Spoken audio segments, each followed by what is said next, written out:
Maxwell said, "I don't give a fuck." Democratic Representative Maxwell Frost is pulling up to Alligator Alcatraz to tell us what the conditions look like at the facility.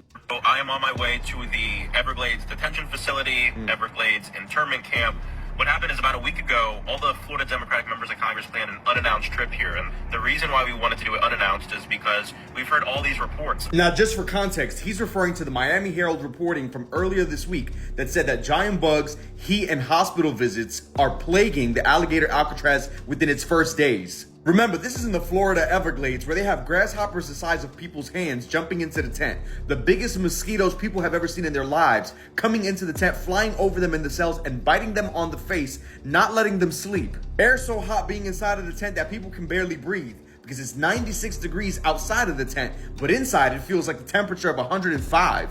Horrible conditions. And when you show up unannounced, you're able to see things how they really are. So we're on our way right now. We're here in the Everglades, and we're here to conduct our legal right to conduct oversight on the facility. I have a binder full of questions that we're going to be asking and filling out with some specific information on detainees from Central Florida and from our area. Now, here's why that binder is smart as fuck. It's not only that they're going to be filling it out with the answers to the questions that they have, but if you remember from that same reporting from the Miami Herald, Katie Blankenship was an attorney and co-founder of the Sanctuary of the South, a legal services network that was going to help people who were detainees in this center. She was trying to get in touch with a new client whose wife called last week saying her husband was being transferred to Alligator Alcatraz from the Chrome Immigration Detention Center in Miami-Dade County.